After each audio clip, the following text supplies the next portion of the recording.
Love you too. Love you, man. Love you too. Even though you're harsh to me, you hear what you did to me behind the scenes. I love you, bro. You really like safety words. No. You've got safety words. You cover my mouth with your hand and you don't let me say it. Was that just a confession of love to each other during the intro? Is that what I could hear? He calls it love. I call it brutality, right? So, yeah. I'm sick of fucking being the victim. How are we, gents? Going well, thanks, mate. You? Yeah, good. Yeah, really well. Have really you got your microphone near a zipper, CB? Yeah, he's done it again. Oh, you know what? I'll take the jacket off. All right. Jacket's off. I'm now officially nude. I was wearing a jacket just to stay warm while I was naked on everything else, but now that's it. That's a full vision kit too. off. That's a vision.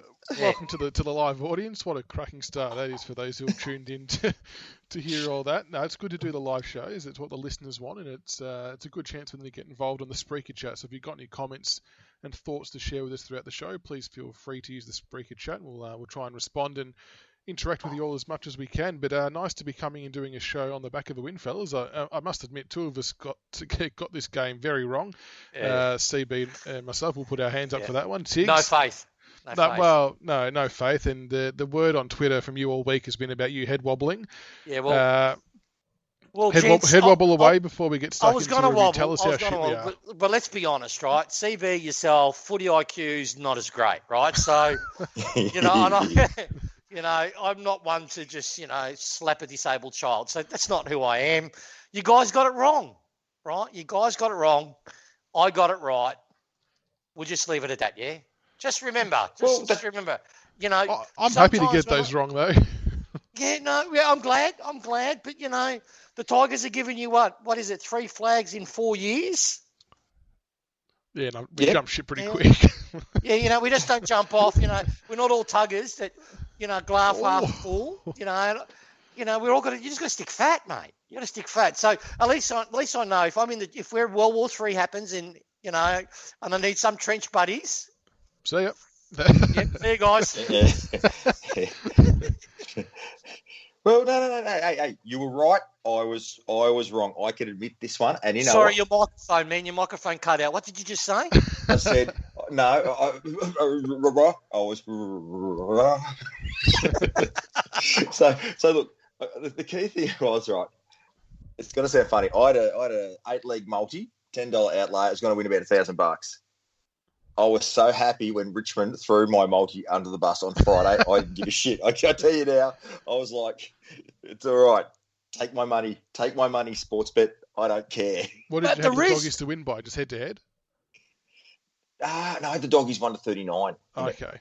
Yeah. See, the reason, fellas, just on a serious note, and it segues into talking about the game itself, the reason I was so bullish, and I mentioned it in the podcast and also tweeted about it, the one thing worrisome about the Dogs is that they can't defend the high ball, right? What's protecting them and what's masking the fact that they've only played one side in the 8, which was West Coast at the time, which weren't travelling really, really great anyway, is that their midfield has protected their backs. So I just thought with the shit Lynch cops, with, Cochin copping a bit of heat, with the quality that we still had in the midfield, we would at least win 40% of the battles, and I reckon 40% of supply into Lynch or Rewalt would be enough to kick a score. And my God, that first half.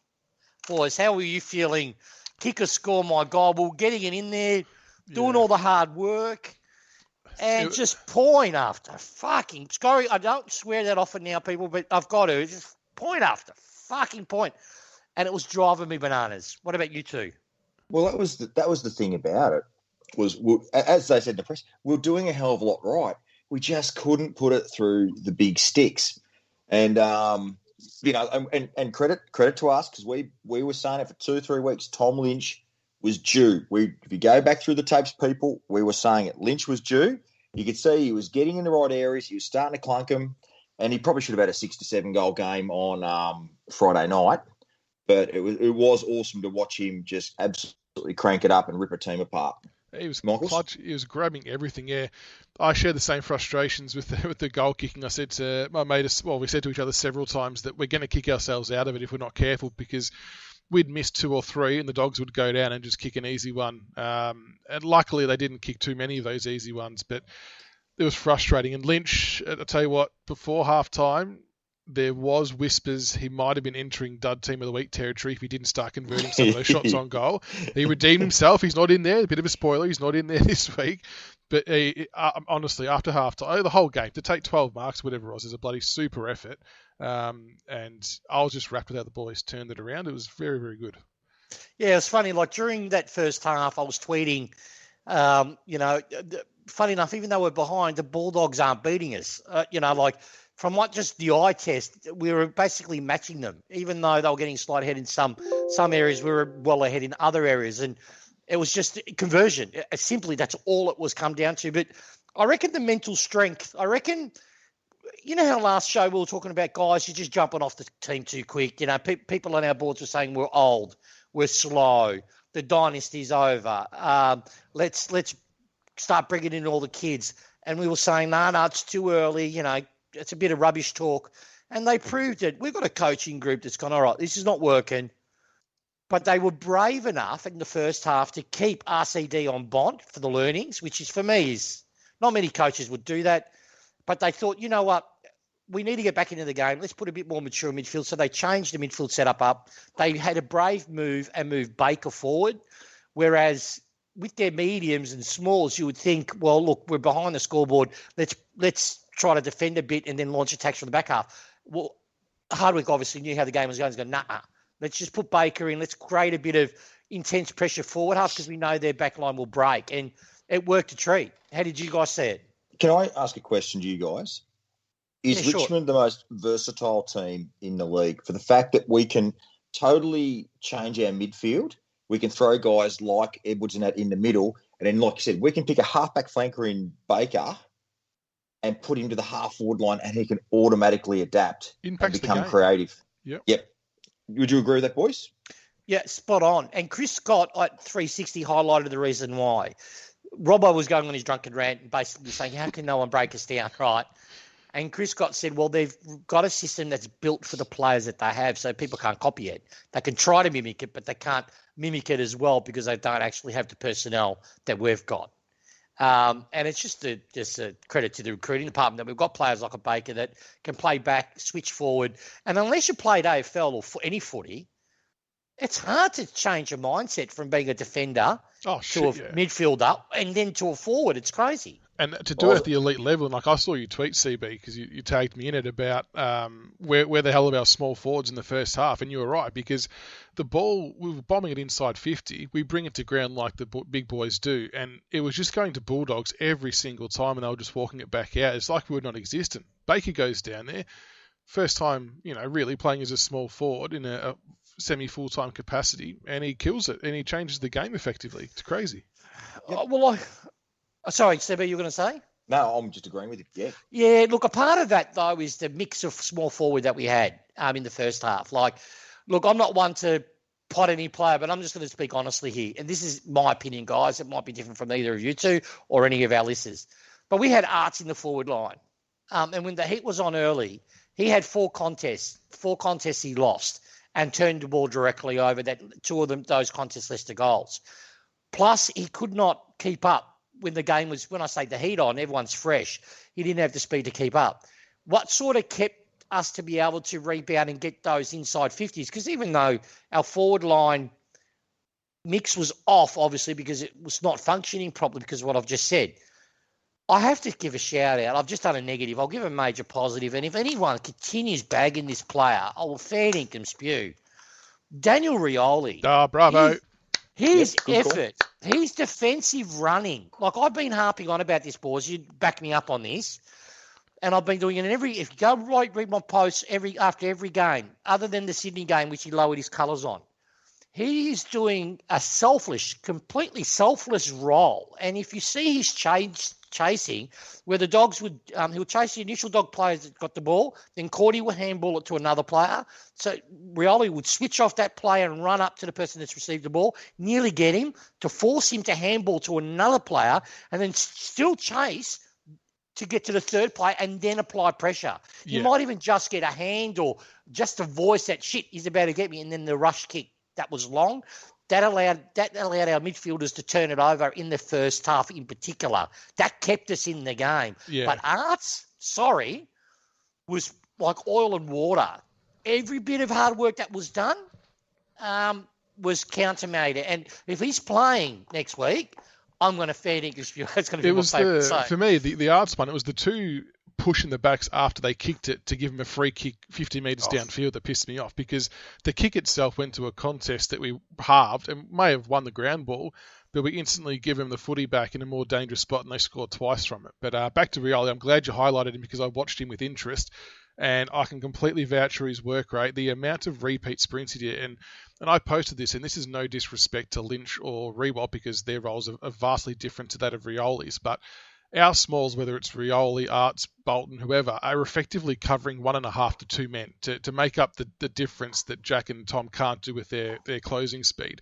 And the amount of unrewarded running he did just to put some perceived pressure on a player to cause a turnover down the field and then have to lead again to get involved in the play from an offensive standpoint was crazy. I would have loved to have seen his sprint stats on the night. It was ridiculous. So props to Dan Rioli. I know he has his haters because he doesn't kick 3 or 4 goals or have 20 touches, but when you watch it, you can understand why he doesn't need to have that. He was unbelievable.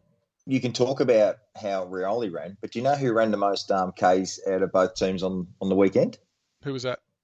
You're not going to believe it, but I kid you not, I read it today. Nathan Broad ran a kilometre more than any other footballer on that ground on Friday night. Did he really? My man, Yeah, my man, Broady. Not yours, Tiggs. My man, Broady. Oh, not yours. Oh, look at him go, people. Look at him go. He's going out, says something about the brutality that I have to put up with. Oh, I've been a Broad fan from the get-go, mate, from the get-go. From the get-go. I encourage you to pull up anything that I've ever seen about Broad. Do it because you won't be able to find it. Fake news, people. For the record, the safety word is Camden. So anyway, yes, Camden I'll give you, right? But I get it with love, right? Look at him now. I think my encouragement's made the play that he is now. But Broad never, mate. Broad, I've always loved Broad. But you're right, man. That doesn't surprise me. But you know what really makes me? You mentioned about the two big guys, but to highlight Lynch's work rate, he ran more than any other forward of his size. I think he did 11 Ks. Yeah, he tore. Amazing. He tore the Dogs a new arsehole. It's fair to say. Did he ever? But can we talk about someone else while we're having our big love in here? I'm going to talk him up because I've got a confession to make. Back in the 90s, I had the number 25 in the back of my jumper, right? And then somewhere over the journey, I stuck a 9 on it. And now it's one of my biggest regrets on one of my old jumpers without the stripe on the back, one of the 90s ones. Yep. I wish I had kept number 25 on there because, by Christ, Big Toby Nankervis is having the year of his life at the moment. Yeah, he is destroying opposition rucks, and it's a pleasure to watch. Not only their rucks, he's destroying their midfielders when he tackles them. He is a brutal man. Oh, I love him. Yeah, he makes sure, you're right, he throws his body into the tackle, and he does it legally. But he wants you to know that 112 kilos he's going to be slamming into you as well. It's brilliant. No, it's absolutely brilliant. Good call. But he's been unbelievable, and he's only going to get better. I just hope he can sustain it because what he's doing goes a long way to us winning. The other player I think we have to mention, and Lee Middleton flagged this on the Spreaker chat, Mansell. How much do you love Mansell? Baker 2.0 was what Lee Middleton said. Effectively, I hope I'm not spoiling anything down the list because I'm reading off my phone. But Mansell playing the role that he's playing effectively allowed us to do what we did with Baker. And he has been nothing short of sensational. And I'll put my hand up and say, when I saw Mansell play in the pre-season games, I wrote him off for the year. I thought, no, he's not going to be good enough to crack in to the side. I'm surprised we picked him, but he has proven me wrong completely. So, Mansell, you are playing absolutely sensational at the moment, mate. And we're putting this on the record right now. So we're claiming Camden. BigFooty Tigercast, we're claiming Camden. We're claiming Broad. Broad, yep. Are we claiming Mansell? Are we making him our own as well? Is he our third boy? I think we've already done that. I think because with kids, what is it? It's his third game. Yep. There's one thing you can't train in a player, right? It's the ability to not worry about yourself, just worry about the team in relation to your physical safety. This boy runs in straight lines. He does not care what's in front of him, as long as he can get in the ball or get to the space to protect his fellow people in the back line. his respect in the team would be going up and up 100%. and up. Yep. Yeah, because Even sorry, go ahead. the one example I want to highlight, sort of back from what you were saying, there was a really high long ball that I think we tried to clear out of our back 50, and who was it? It was two Bulldogs players, Smith and someone else, were standing under it, and he just cannoned straight into him. He wasn't going to ever mark the ball, but he just put his body on the line, tried to make it as hard as possible for them to mark it, and I thought that is a good sign there that a young kid's prepared to crash in like that for us.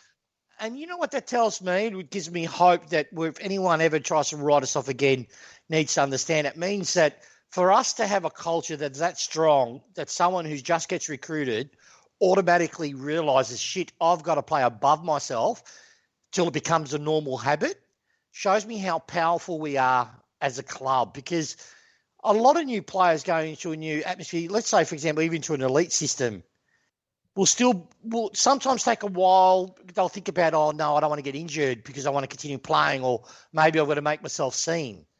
Not with this guy. He doesn't care how many disposals he gets. You can just see how he plays. It's just do the best for the back line. That's what it's about. Question without notice, CB. This is from Kane Horn on Spreaker. Seems like a bit of a waste bringing the egg back now that we have Mansell. Was that a fair call? I don't even acknowledge the player in that you just mentioned. He's that dead to me. He's never wearing a Richmond jumper again. Pedro, if you're listening, I said it. Him and Mabby Achol, they're never wearing a Richmond jumper again in the seniors. There it is. I've read Inkton. Mansell has his spot by a mile. And Lee Middleton said, Tiger71 has been on Pickett from the start, never said a bad word about him. I'm not sure if you're taking the piss there, because he can him plenty of time. Wanted him dropped 8 weeks in a row. Oh, not sure about that. Lee's a gun. She's got a photographic memory. She understands, right? No, this is a different Lee, I think. This is a different Lee. No, I never said he was a hack. I never used those words that you used, right? You implied it heavily. Mansell would never cut it. Look at him in the preseason. He disgusts me. You know, I never used those words about him. I just said, because of his age, he needs to lift his game. He needs to be, if you're 29 in our system, you need to play like our 29-year-olds. And then I realised he wasn't a one-touch player. Since then, I have been raving about him. No, you have been. I have been. But how was his game on the weekend? He's been in career best form. I know the career's not been long, but geez, he's found a spot for himself, CB.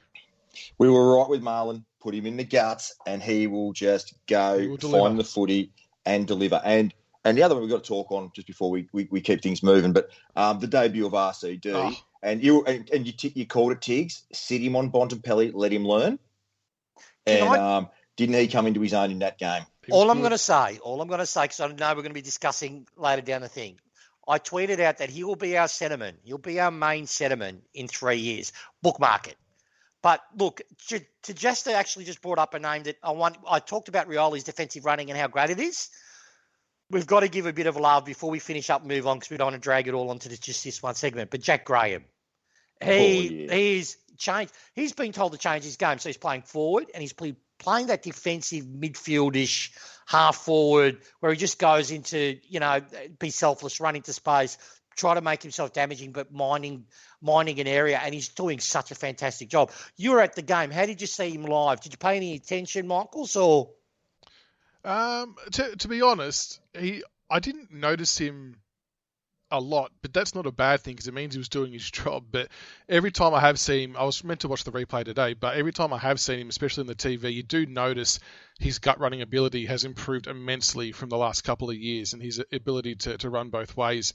And the one thing you're going to get with Jack Graham is he's going to land that tackle. If they're trying to bust through, you're not getting past him. But he's now sort of found himself to be a really pivotal player in our 22, and our midfield would be much lighter on if he was not in it. So I think he's changed. Smokey boys, I'll ask a quick Smokey question. Is he currently leading our BNF? Who? Graham? Yep. He'll be close. Nankervis will be up there. Nankervis, I reckon. Yeah. Even Pickett will throw himself up into contention with the way he's been playing. Yeah, Pickett. I reckon the top three in no particular order will be Dusty, Nankervis, and Graham at the moment. Well, funny enough, the way I sort of see how hard-working the coaches are, I wouldn't be surprised that Rioli's not high up in there. Baker will be up there. Baker will be up there, but with Baker, we've got to say... Shea Bolton. Thank you, Lee Middleton. Yeah, we were right up there. I've got to say this before we switch tack, because it'd be criminal of us if we don't recognise it. You mentioned Graham and his tackling. After what I saw on the weekend, No one. Baker's just gone off to Graham's, taken the crown off his head and put it on his head as the tackle king. He tackled one-touch grabs. Like as soon as big blokes too. He was burying them. He was just, see that big, huge monster guy that they got in the back up. Just got a great slap, and then he teabagged him, just on top of it. For good measure. So proud. He was brilliant. The last play we've got to mention quickly before we push on. I'm not going to do stats because there weren't any that were really exciting. There's one.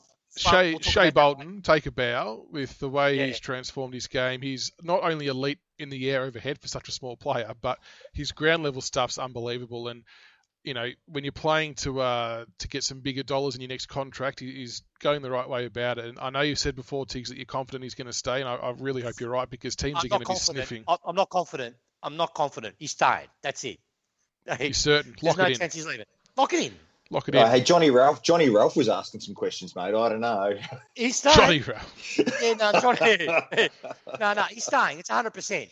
You'll see. It's either 2 or 3 years. It's either just up to free agency, or and once we get our retirements that will kick in around about then, he'll get well looked after. But like I sort of said with Martin early on, when Martin started to do this rise like Shy's doing his rise, do you reckon Martin's short of a coin? Shay, not Shy. People are criticising Angie. Shout out to Angie. Yes, it's Shay.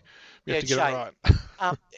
He'll earn more at us, particularly with us, because of how big we are in sponsorship, post footy, endorsements, stuff he's allowed to do outside of the cap. He's going to earn a shit ton. So there you go. Actually, speaking of the man himself, he earned a perfect 10 from the coaches' votes. Yeah, well deserved. Well done, Shay.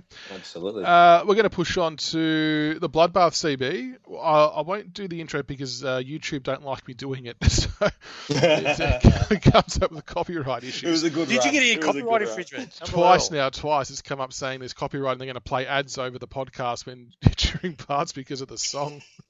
Oh, no. So I'll just say, give it to me, baby. See if it picks that up. All right, CB. Rick James. Right out. So, boys, I promise you, I had this written. I had a chat with my boy Pedro on Thursday. We always had a bit of a pre-game chat and all those type of things. He's my favourite Mexican, by the way. And after our discussion, I pretty much had this written on Thursday after our discussion because it was really timely, right? So the Bloodbath today is called the Cochin Conundrum, right? And I'll ask you a question, lads. What has KB and Lee Matthews got in common? You go, Tiggs. No, you go. You go, mate. What do they have in common? Well, they're both legendary players. They both can play forward. Bingo. There you go. They were champion on ballers. They were champion on ballers, right, who finished as forwards.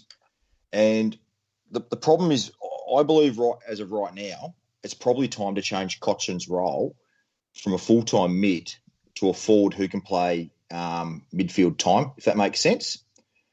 Because unfortunately, it is becoming apparent that his body can no longer be relied upon to play as a full-time mid.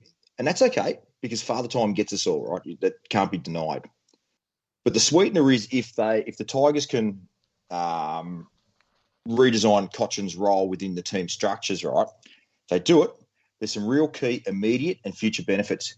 Because as of now, it gives us a chance to get more permanent game time and education into Ross and RCD while these blokes are around them, right? So if Cochin could take the arts role, then it automatically opens up the midfield to RCD and Jack Ross to get more permanent midfield time. And the other benefit, of course, is it prolongs Cochin's career by a couple of years where he can just continue to provide education and guidance, right? So I'm not shooting Bambi, but that's my take on Trent Cochin. It's time to change his role up and time to change up the midfield and give greater game time to the next generation Tigers. So that's my bloodbath.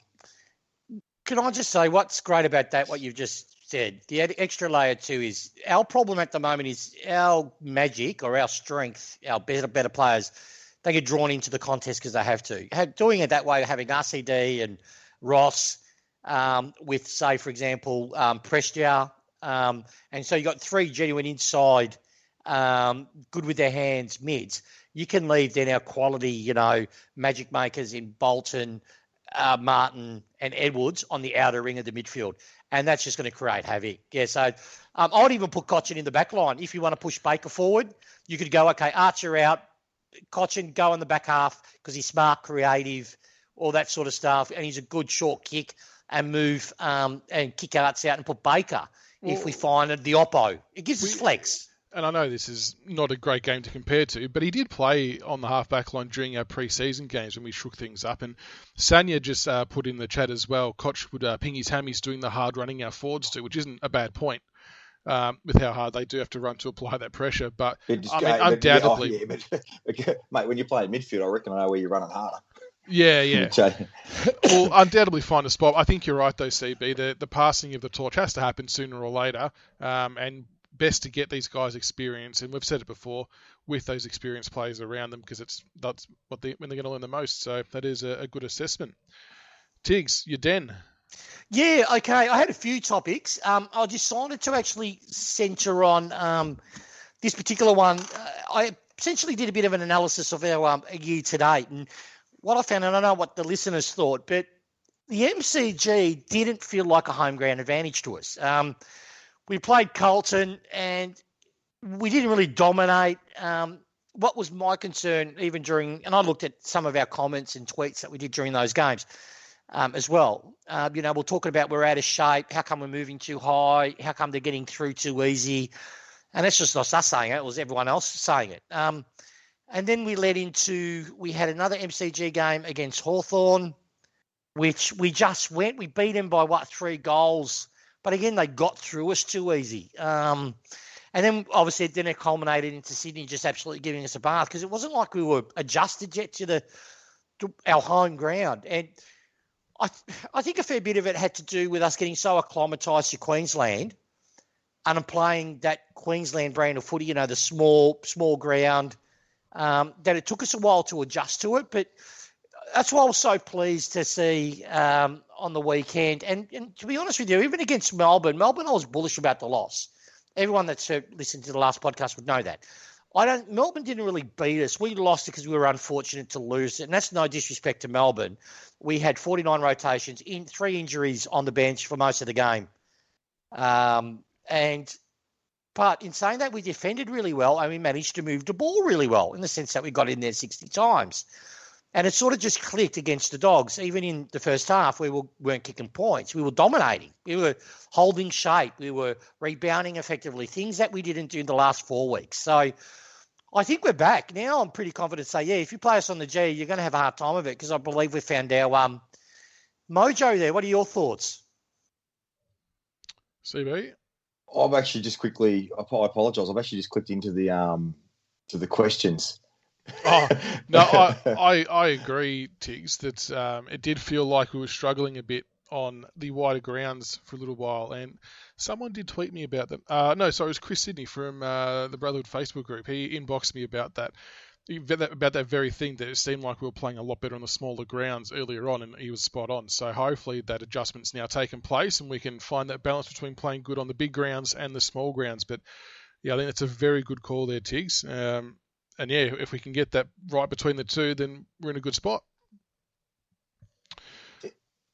I was just looking at the week about this. Woosh has actually stuck the episode 10 versus the Bulldogs in the Geelong chat.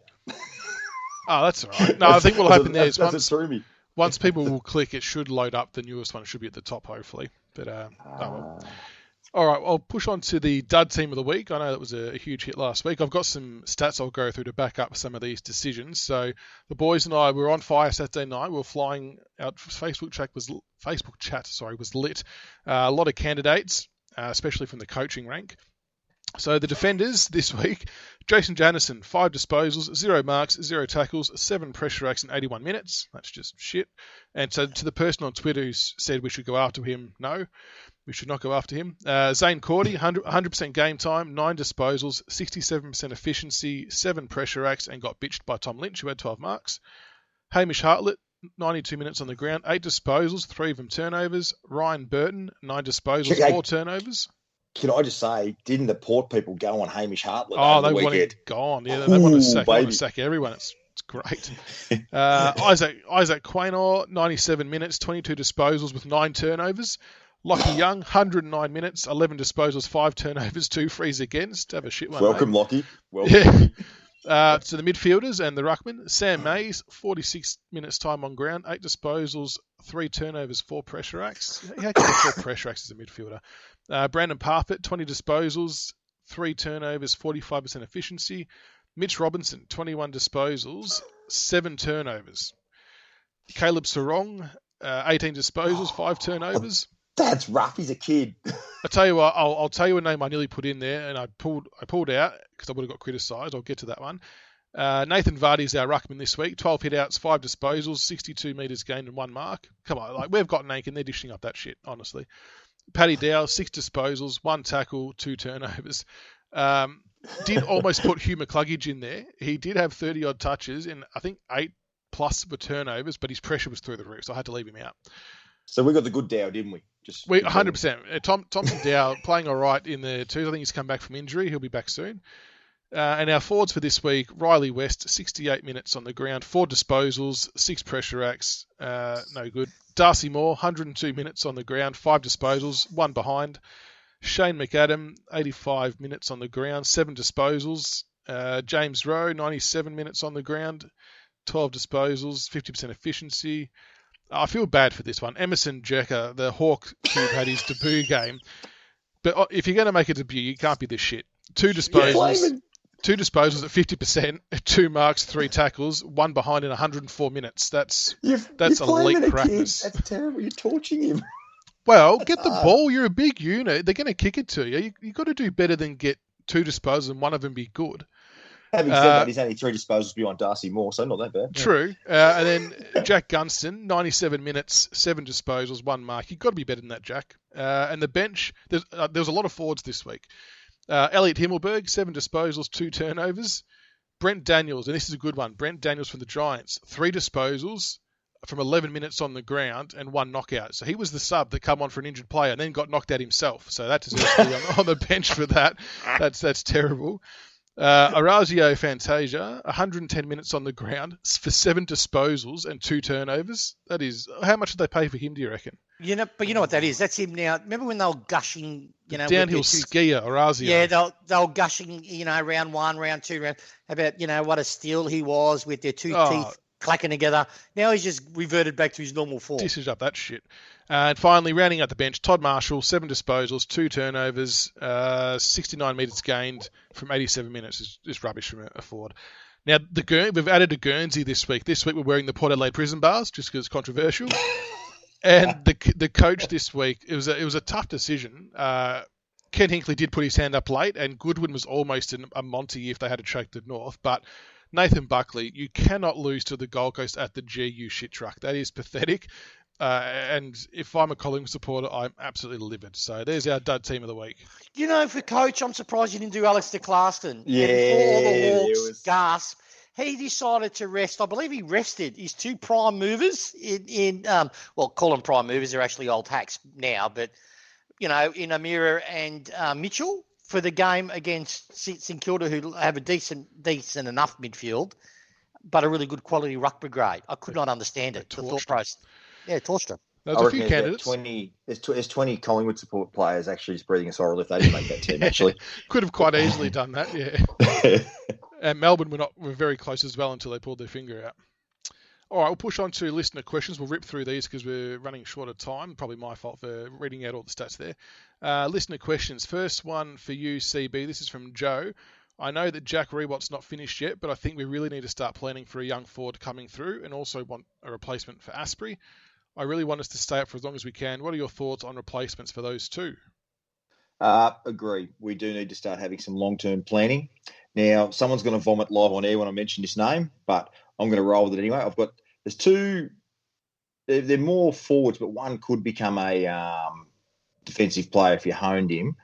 I would like Richmond to have a look at Wiedemann from Melbourne. I think he's too good to be playing reserves. And I reckon we could make him into a Richmond man. But the other guy who's not getting game time that I reckon, and I've discussed him for a while with another mate, is Radigal Leah. I reckon he's the top player. He's a bit of an enigma. He's enigmatic. I reckon he has a ton of potential that's not going to be realised at Geelong, but I reckon out of Geelong, doesn't have to be Richmond, I reckon they could extract a bit more out of that bloke. So they're two of the key position players that I wouldn't mind the Tigers having a bit of a look at. That's just my opinion. On the Ashbury replacement, though, we've got a perfect one in the Rezzies. That's, cooking, basically, getting prepared in, Jesus, what's his name? Ben Miller. Yeah, Miller. I like him. He moves well. He's got a good night size. He's decent size. He looks like an Ashbury 2.0, but difference is a little bit more agile than Ashbury is. Sort of neat kick, good sidestep, good awareness, knows when to release. I think they've given him some leadership stuff too, so that's good. Yeah, I like him, and I think he understands where his place is. I think with our and I think RCD is going to show him a few more other boys coming across. That the VFL is just a place where they bed down the system, work on a few things. It's not really to win. You're ready to get introduced, yeah. Yep, and so this question's for you, Tiggs, from, you've set me up here. I absolutely did.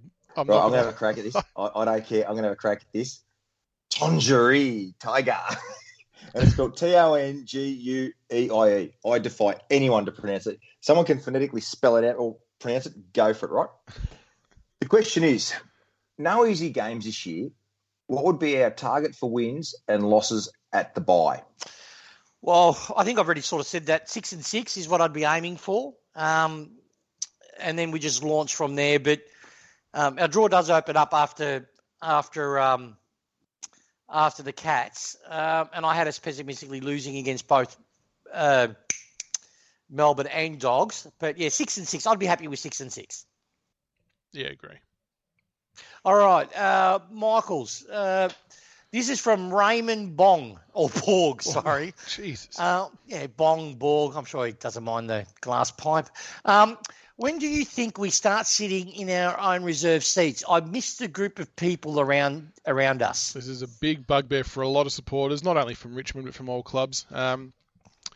I saw on Twitter that Cheryl from the AFL Fans Association, I think that's the correct name, she had spoken to the AFL about this, and basically, while it's still at 85% capacity, there's government regulations in place that sort of state that certain areas and bays have to be sort of blacked out as such and not have max capacity, and that's why we can't sit in our reserve seats at the moment, even though we know Richmond vs Bulldogs wasn't going to draw 70,000, wasn't even going to draw 60,000.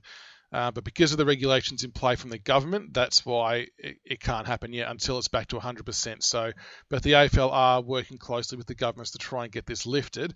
But I agree, it's starting to get increasingly frustrating when you jump online, you buy or you book your tickets for the game, and you're 2 sections over from your reserve seat, and you can see someone else sitting in your seat. It's like, well, why couldn't I have just sat in that seat, that I've already paid for? So the frustrations are definitely there and warranted, but I'm not sure there's much the clubs can do about it. So please, for those who are angry, don't take it out on the clubs and the people that you speak to at Clubland. It's not their fault. They don't make the decisions. They just have to be the messengers, unfortunately. So hopefully it's fixed soon, though.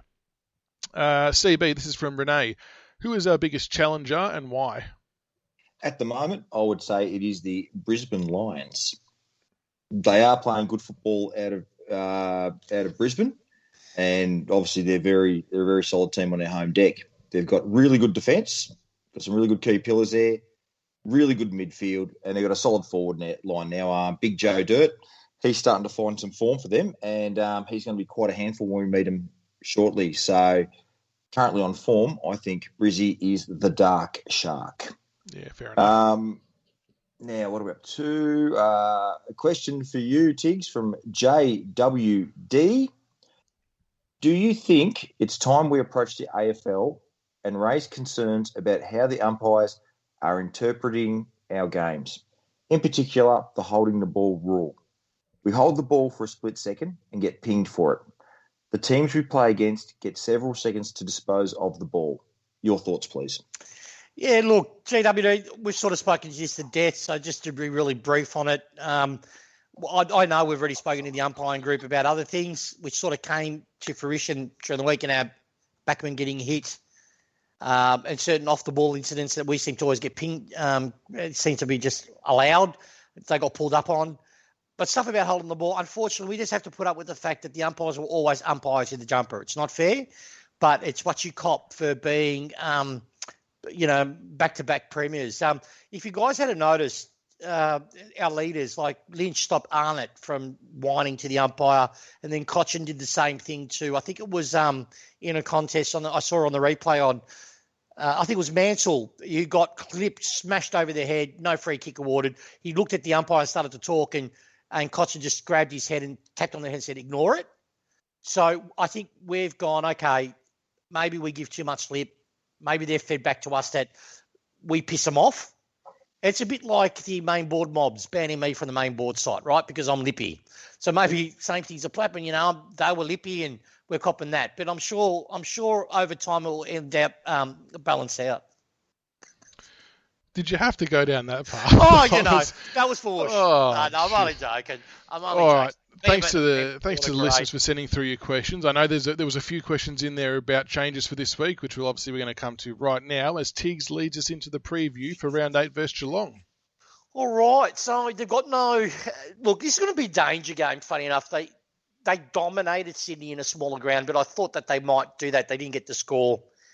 The way I see with Geelong, they're still trying to work their system out. They were much like us, short pre-season, trying to catch up. They're obviously doing it a little bit of a different way, but the injuries they have are greater to their system impact than ours. And why I say that is we got such crazy depth, we can cover it.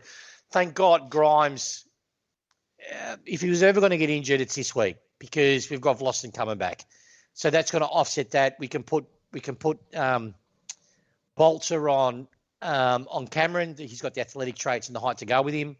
And it'll be a good learning for him because Cameron's a really crafty forward. And then we just put, like we used to, put Asprey on Pig. And then we've got our interceptor role, which would be the Grimes role, which is now Vlosten. So we're not as strong, but we're not as weak as we could be if we didn't have Vlosten in the side and Grimes at the same time. Their midfield's old, Geelong. It is scary. They try to inject Narkle in it. They try to inject, what's his name, Clark, I think his name is, a younger boy that they've got. Jordan Clark. Yeah, but they've just look at him like the homeless dude. He's their own. I'm glad that stuck. That was well coined, CB. Yeah, he's the only one with a bit of penetration, not in his kicking, but penetration in his play. So get the ball, run a bit, and then kick it nice and direct. Selwood is let's play for free kicks. He's a champion, but he's just slowing right down. And so look, we should monster them in the midfield. I can't see their back line containing our forwards. But their forward line is deadly if it gets supply. Let's make no mistake. If they get quality supply, we're rooted if we don't stop it. So let's hope they do what they normally do, the chip kick. And if they do their old standard game plan, we'll beat them. One thing I'll say, then I'll throw it over you guys. Did you notice what they were doing defending the 45 angle kick? Yep. So it shows Chris is trying to innovate, but it didn't come off. And it leaves them exposed as well. But so we'll see. I have no doubt our coaches had a watch of it and know how to defend against it. But it's going to be interesting. What do you guys think? Well, firstly, I'm just going to say we've got 2 milestone games this weekend. Congratulations, 100 games to Shorty and 50 games to Bakes. So well done, boys. Oh, very good. Very good, fellas. And now I'm going to give you Bloodbath Part 2. I didn't tease about this. Oh. Firstly, great umpiring to not pay the mark at the end of the Geelong-Sydney game. Where was the Geelong outrage when the Scumps ripped off the Bulldogs? Shut the fuck up, cats. Yes, Selwood, I'm looking at you. Wow, okay. Now, to my outs. Look, I think... We're not doing just a review of the game. Okay, you're doing outs too, all right? Yep. Yeah. I changed the order. I did put ins and outs up the list a bit higher, but that's okay. We'll mesh it all together. Yeah, it's all good. I'm just meshing it in and I'll shut up. So the outs, look, Grimes and Cochin are the 2 obvious. And I would love Jake Hart's out, but I don't think he'll be out. So I think the outs will be Grimes and Cochin. The ins will be just Martin and Vlosten. If I was to get my wish of Arts out, I would bring Josh Caddy in, but that won't happen. So I would say Grimes, Cochin out, Martin, Vlosten in. Where I think we win the game is basically speed kills. I think we're too quick for him in the midfield, and I think Nankervis will monster him in the ruck as well, which will help. Our half-back line, again, will be too quick and skilled for him.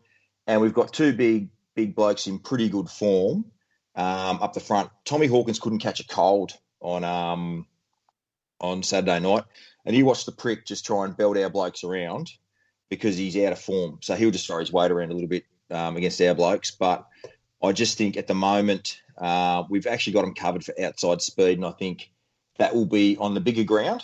That will be our greatest asset because it'll be hard for Geelong to close us down if we get our tails up.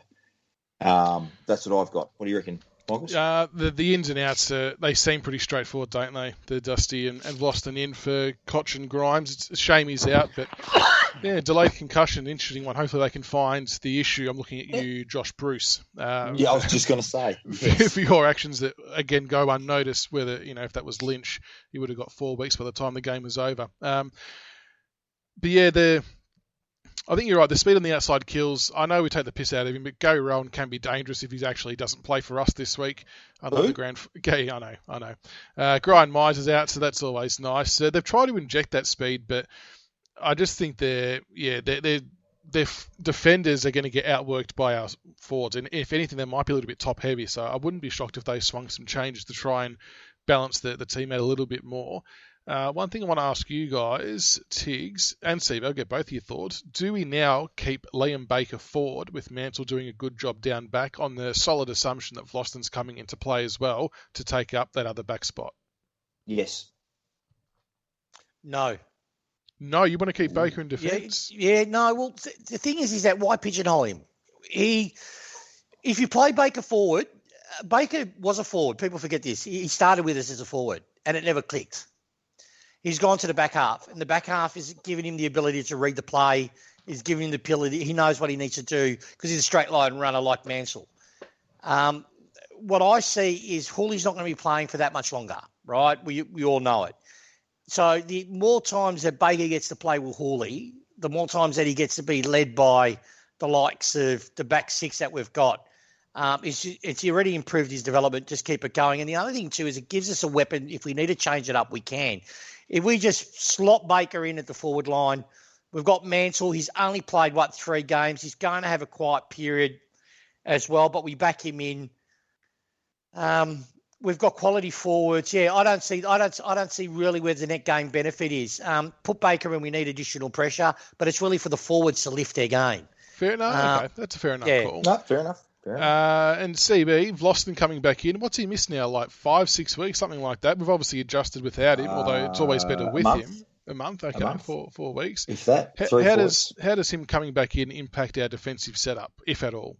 Well, I think he's one of arguably the best intercept defender in the league. So that's what it means for us. It means we get even more drive out of our back line. So who does it free up?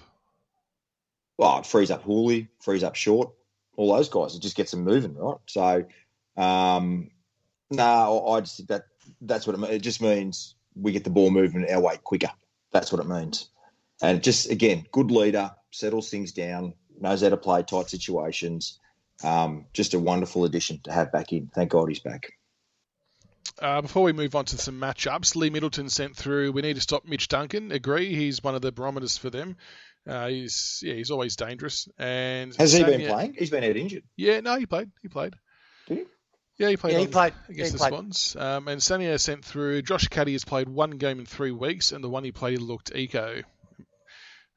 Which I've heard from multiple people, which is a little bit alarming. So I'm not sure whether he's just a bit crook or injured or what the go is, but he needs to get back into shape and start staking his claim to get back in the ones. Matchup time. Tiggs, I'll give you the first one to speak about. Tom Lynch and Jack Rewalt versus, I want you to say this person's name. Mark, who's the Geelong defender? Bill Cabs. I don't appreciate the racist I think you call him Bill Cabs. That's not fair. No. Mark Blitzarves and Lockie Henderson. Yeah, Blitzarves. Yeah. What do you think of that, Matt? Those and two? Lockie Henderson. Yeah, he's a spud, isn't he? That's just it. Look, listen, Blitzarves, let's hopefully they play him back. But, who knows what Crazy Scotty will do. Might put him on the wing again. Who knows? Yeah, who knows? Next one for you, CB. Noah Bolter and Dave Asprey versus Tom Hawkins and Jeremy Cameron, which on paper looks really dangerous. really good matchups. Happy for Bolt because Jeremy Cameron's a strong prick, right? Like that's the one thing about those two Geelong boys. They are big, strong bastards. And Cameron's he's like he's made of granite, mate. When he hits them, they stay hit. But I think Bolter has the pace and the speed to go with him. And obviously Dave's not real quick these days, and neither's Tom Hawkins. So I think that's a very good matchup. So I think our two key pillars are good enough to go with their two key pillars. So pretty comfortable with those matchups. Now, Tiggs, I had written down a matchup of Liam Baker versus Zach Tui, but that's on the premise of Baker playing forward and keeping Tui accountable. But I want to hear what your play would be for Zach Tui if we're assuming that Baker plays back still. Zach Tui, what did we do in the grand final? We rotated players off him. So you plop a Rioli, you'd plop a Baker, and I think those two guys just run and get him to chase, get him to follow them around. I'd do the same thing again. Zach Tui for me is not really a weapon for him. He's like a really poor man's Hooli. I find it's just the nature, not because he's a bad player. Really, just to clarify that, it's just because the way their game system is. Their game plan does not allow his creativity to really consistently be on show. So yeah. And the last one is the midfield battle. I want both of you guys to discuss this. So we've got Collier Dawkins, Dusty and Bolton versus Selwood, Duncan and Guthrie. Cam Guthrie, not Zach. I cannot believe Zach Guthrie's still on the list. What do you guys make of this midfield battle? We've got more depth. I mean, with ours, you've named those three, but what about Jack Graham? What about Shane Edwards? You know, like if you look at the blokes and Marlon Pickett, there's 6 blokes that we're going to be rotating through that midfield. You tell me 6 that's going to, or Tiggs, you guys tell me 6 that's going to rotate through for Geelong. Yeah, they don't have the numbers. Turn the numbers, simple as that. Hey, I'm going to go to their lineup from last week and see if I can find who else would go through there. So for the Cats, they'll have Isaac Smith. He may not start in the middle. Brian Myers is out. Come on, man. Can go. We're talking seriously here, aren't we? Isaac Smith, isn't he like 90 years old and he's like a spud winger that wasn't even good enough to play for Hawthorn anymore? Menengola, he might run through the middle. Yeah, I'll pay him. He's okay. He's a big boy. He'll run through the middle. He might not do much damage, but he'll run through the middle. Yeah. I'm kind of struggling a bit outside of that, though. So your point might be valid there. So that's all I'm saying. So like the Dogs, if they're getting on top around the stoppages, what have you, we've got different combinations that we can throw at them. Can they do the same to us if we're on top? That's all I'm saying. Simply for me, the Cats are now getting victim with Dangerfield not in. Now they're a victim of not developing their youth. So where with us, we didn't have Martin, but we've got quality young kids that we can throw in there. Ross, RCD, Bolton, Graham. They don't. That haven't had consistent game time. So particularly in that position. So that's pretty no-brainer. Well, I don't see their midfield going with us. What's going to hurt us though is if we're not on, because any side can beat you if you're not on. If we're not on, or if Selwood starts doing like an Olympic marathon, ducking contest and gets away with it and starts with his throws and starts getting away with it. But yeah, I can't see them beating us in the midfield. They just won't do it. It's a good point you make about their youth as well, Tiggs. They've very much gone for the stopgap approach, haven't they? They tried the Jack Stephen, they've tried Higgins, and it's just not working, is it? So yeah, great. lesson learnt, develop your own kids, which they usually get a truckload of out of the Geelong area. But anyway. Reminder, the game is on 7:50 p.m. Friday night at the MCG. Make sure everyone gets along and gives them hell. Create as much noise as you can, like we did in that qualifying final. Are either of you two going to this one? No, I'm not. I might be, but I'm not sure I'll get a leave pass 2 consecutive Fridays in a row with the kids at home, but I'll see how we go. But otherwise, we're watching on TV. So before we finish up, we'll get some predictions. Tiggs? No, I'll go last, boys. You would go, that sounds like I'll you go got last. something Thank you up very your much. sleeve. Yeah. CB? I'll say Richmond by 31 points, and we'll see who gets the gag there. We'll see who gets the gag. Is that what we beat him in the grand final by? Yes. Very good. Nice little subtle reminder. That was subtle. Are we doing a free kick one? Oh, free kicks. I'll say it's going to be 24 Geelong and 18 Richmond. All right. I'll go a subtle joke as well, and I'll say Richmond by 15, a.k.a. the distance the ball didn't travel for the mark that wasn't paid. And the free kicks, I'll say Richmond will get 16 free kicks, Geelong 25. And Tiggs, you've got something up your sleeve, I figure. No, not at all. I just don't know how I'm going to compete with you two witty fucking magicians, mate, with your wit. Fucking, oh, God, I feel as sharp as a spoon here. All right, I'll just tell you. I reckon Richmond's going to win by 26. Free kick count, funny enough, ladies and gentlemen. Come on, give us a positive. Come on. Richmond 23. Yes. Cats 16. Ooh. Yeah, suck a dick. So you're going for back-to-back positive free kick counts. Yeah, well, I was really strong on our feedback to the umpiring department with proof of all the shit we copped for the first 5 weeks, and Melbourne tipped it over where it became farcical. It's like what happened at Brisbane, and then after Brisbane got away with what they got away with, we got a really good run. Our choice. So this is what's going to continue. We, from what I know, names were mentioned, fingers were pointed. And it's, to try to break that. So I think if we play the way that we played on the weekend, hard, tough, but straight lining at the footy, and we don't even talk to the umpires, we don't even recognise that they're there because they disgust us, they are forced to change. And that's how it will be. We'll take a positive count. Tiasta's sent through Richmond by 100. Oh, we hope that comes off. Yeah, I like where your head's at, man. We need the percentage. I know. Well, that's actually the one. If anyone else is listening, just while we talk for another minute or two, if you want to send through your margins, send it through. We'll read them out.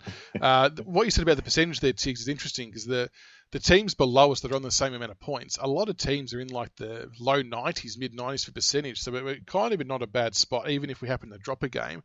But it's always nice to try and keep building. Yeah, but you got Brisbane. You got Brisbane there just under us. You got Sydney, which is just under us, which I don't think will continue. I got a strong feeling Melbourne's going to drop off. I've got a really strong feeling. They're now starting to get injuries. Look, you never want to celebrate injuries like the Geelong Muppets celebrating our injuries. But it's going to start to bite, and they don't have the depth. Melbourne. People are talking about the depth. It makes me laugh. The depth hasn't been tested. So, it's going to be an interesting year. I love it. It's a great year. It's a great year. It's a year full of stories. No, it's very good. The last question I got for you both without notice, does anyone feel sorry for Robbo now that he's backpedaled on his stupid Richmond claim from last week? I'm so sick and tired of just... It's like journalists don't even care that they don't have credibility anymore with the stupidity of what they say. Because if you look at the Herald Sun now, Robbo's actually contradicting himself with an article on, like, basically people who write Richmond off. And it's like, well, what did you do, dickhead, with Tom Litch? Like it's just... I don't know. I just think, I don't know, man. The AFL industry with how they promote the game and talk about it, it needs a serious review because it's just a joke. It's not even worth writing. I actually hardly read anything. I read the BigFooty boards because it's a laugh, and you probably find more educational shit on the main board on BigFooty than you do in a Robinson article, right? That's how bad Robbo's writing it. Really? I wouldn't know. love your main board, guys, if you're listening. Love you all. I wouldn't know. Cheerio to you guys. Screenshot it and show me. Big cheerio to Fadge and Gold Rocks. I agree with you. Most of the footy journos, they wouldn't make it overseas. Like, I don't know if you guys have been overseas or America, for example. They do elite. Yeah, if they do a prediction, they have an analysis to why they've got an opinion about something. Don't just talk shit. And here we have Robbo, we have Tom Morris, we have Ralph, just whatever pops in their head. Tom Brown, let's just call it true, and they'll just write shit with no basis in fact. If they did that anywhere else, they'd be sued. All right. Lee Middleton. I like that. Richmond by 10 because the draft pick the Cats are going to give us. Absolutely. Very good, Lee. And Lee Williamson, Tigers by 17. Will be more, but without Grimes, we'll make it closer. Agree. So thanks, everyone, for chipping in with your comments on Spreaker and all your comments throughout the week as well, and for tagging us in all your posts. We love it. We love getting involved with the Tiger Army on the socials. Boys, hopefully we get to win on Friday night and we can reconvene and hang shit on Geelong once again. Oh, it'll be a dark show if we lose, mate. Yeah, I know. It'll be a dark, but no, that won't happen. Grin, VB long neck, maximum gawnage. I need some help tidying up the Geelong supporter safe house for what's going to occur on Friday night. So bring a mop, bring a bucket, kitty litter, wool balls, some old Gary Ablett VHS tapes to make all those disappointed pussies, make them feel a little bit safer and happier in their little safe space in the safe house on the bay. Very good. And on that note, till next time, go Tigers. Go Tigers. Stick it up, them Tigers.